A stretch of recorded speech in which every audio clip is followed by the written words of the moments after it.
केंद्रीय परिवहन एवं सड़क मंत्री नितिन गडकरी का बयान जब भी आता है, उनकी चर्चा ऐसी होने लगती है जिसकी धमक नागपुर से लेकर दिल्ली तक होती है। यूं तो नितिन गडकरी नागपुर से सांसद हैं और नागपुर में अक्सर वह रहते हैं, और एक बार फिर से नागपुर में ही नितिन गडकरी ने ऐसा बयान दिया है जिसकी चर्चा चारों तरफ है। दरअसल केंद्रीय मंत्री नितिन गडकरी जब भी कोई बयान देते हैं तो उस पर चर्चा ना हो, उसको तवज्जो ना मिले, ऐसा आज तक नहीं हुआ। दरअसल नागपुर के कार्यक्रम में गडकरी ने अपनी सरकार के चौथे कार्यकाल की गारंटी ना होने की बात कही। जी हां, सही सुना आपने। मोदी सरकार चौथी बार आएगी या नहीं, इसकी कोई गारंटी नहीं है। यह बात नितिन गडकरी ने कही है, जो कि चर्चा का विषय बन गई है। दरअसल नितिन गडकरी अंबेडकर के नाम पर एक अवार्ड फंक्शन में पहुंचे हुए थे, जहां पर वह बोल रहे थे। इसी दौरान उन्होंने अपने कैबिनेट के सहयोगी रामदास अठावले, जिनकी पार्टी है आरपीआई, उस पर एक मजाक करते हुए उन्होंने कहा कि उनकी कई सरकारों में कैबिनेट मंत्री पद पर बने रहने की क्षमता बनी हुई है। उन्होंने एक तंज कसते हुए कहा कि हमारी चौथी बार सरकार आने की कोई गारंटी नहीं, लेकिन इसके बावजूद यह तय है कि रामदास अठावले मंत्री बनेंगे, उनकी मंत्री की कुर्सी बनी हुई है। इतना कहते ही मंच पर मौजूद और उस कार्यक्रम में मौजूद लोग ठाके मारकर हंसने लगे। मंच पर रामदास अठोली भी बैठे हुए थे। रामदास अठ आताच त्यांनी सांगितले की तिसरा वे पुन्हा चौथ वे पण आम्ही येणार आत, आमची गारंटी नहीं है, पण त्यांची गारंटी पक्की है, मग अमती मतो राज्य कोणाचे आल तरी रामदास जी पक्के प्रशंसा कारणनी हे एकदा प्रकट भाषणा सांगितले आणि त्यांनाही जसा ते मौसमी शास्त्रज्ञ है, ते लालू प्रसाद यानी एक मटल राम विलास पासवान।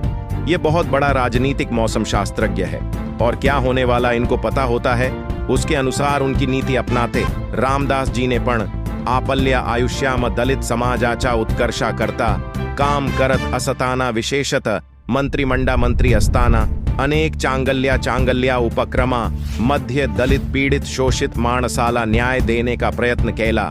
हालांकि गडकरी ने बाद में साफ किया कि वह यह सब मजाक में कह रहे थे। आपको बता दें कि रिपब्लिकन पार्टी ऑफ इंडिया यानी आरपीआई के नेता अठावले 3 बार मंत्री रह चुके हैं और उन्होंने भरोसा जताया है कि अगर बीजेपी सत्ता में लौटती है तो फिर से मंत्री बनेंगे। आपको बता दें कि अठावले ने रविवार को महाराष्ट्र चुनाव को लेकर एक बड़ी मांग कर दी थी, जिस पर भी तंज माना जा रहा है। दरअसल सत्तारूढ़ महायुति सरकार ने उनकी पार्टी आरपीआई को आने वाले विधानसभा चुनाव में कम से कम 10 से 12 सीटें लड़ने का मौका देने की उन्होंने मांग की थी। इसी दौरान नागपुर में जब वो नितिन गडकरी के सामने एक कार्यक्रम को संबोधित कर रहे थे, तो अठावले ने कहा कि आरपीआई ए अपने पार्टी चिन्ह पर चुनाव लड़ेगी और विदर्भ में 3 से 4 सीटें मांगेगी, जिसमें उत्तर नागपुर, उमरेड नागपुर, यवतमाल में और उमरखेड़ आर वासिम में भी वह लड़ने के लिए तैयार है। अठावले की पार्टी महायुति गठबंधन का हिस्सा है, जिसमें बीजेपी मुख्यमंत्री एकनाथ शिंदे के नेतृत्व में शिवसेना और अजीत पवार की एनसीपी शामिल है। अठावले ने यह भी दावा किया है कि अजीत पवार के नेतृत्व वाली एनसीपी को महायुति सरकार में शामिल किए जाने के कारण आरपीआई को वादे के बावजूद राज्य में कोई मंत्री पद नहीं मिला। उन्होंने ने दावा किया है कि पार्टी को कैबिनेट मंत्री का पद, 2 निगम की अध्यक्षता और जिला स्तर समितियों में भूमिका का वादा किया गया था, लेकिन पवार के शामिल होने के कारण उनका पत्ता कट गया। आपको बता दें कि 288 सीटों वाली महाराष्ट्र विधानसभा, आपको बता दें 288 सीटों वाली विधानसभा महाराष्ट्र की, जिसमें नवंबर में चुनाव होने की संभावना जताई जा रही है, लेकिन उससे पहले ही अठावले लगातार दबाव बनाने में लगे हुए हैं और वह चाहते हैं कि ज्यादा से ज्यादा सीटें वह महाराष्ट्र में लड़ने में कामयाब रहे। इस खबर में फिलहाल इतना ही। अपडेट्स के लिए बने रहिए।